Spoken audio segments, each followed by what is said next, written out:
Let's say we are given a real neutral policy rate of 1.3% and a target inflation rate of 2%.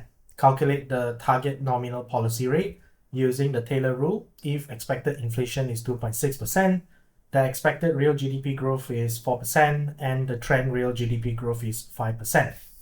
So using the Taylor rule, we will calculate the target nominal policy rate, and this is based on the real neutral rate plus the expected inflation rate.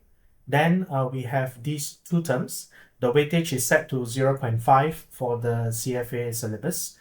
And in the first bracket, okay, these are showing the real GDP growth rates. And always remember for these two terms, an easy way to remember them is that the expected or the forecast rate is always the first term in the bracket. For example, this is the expected real GDP growth rate. Okay, and here we have the expected inflation rate. It can be expected or forecast. They can interchange the terms. And the second term that comes in the bracket would be the long-term rate. Okay, like for example, this is the trend real GDP growth rate, which is a long-term or long-run expectation.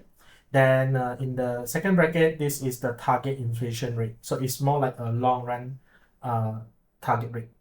Okay, so that's an easy way to remember the formula.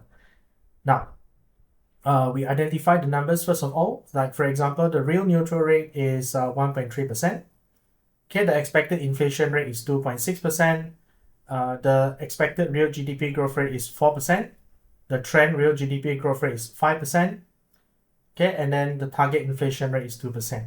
So with that, we substitute the numbers in, right? And then we'll get a target nominal policy rate of 3.7%. Again, this is nominal because that's what the question wants from you. If the question were to ask for, let's say, a real or inflation adjusted policy rate, then you will take the nominal rate and then we'll minus the expected inflation rate, which is 2.6%, and that gives us 1.1%. Of course, you can also, another way to get the real policy rate is to perform the calculation without including the 2.6% in the first place, and you will get 1.1. Right. Now, one thing to take note here is only when the rate is mentioned as real or inflation adjusted, then it's considered a real rate. If they do not use the word real or inflation adjusted, then it's considered a nominal rate.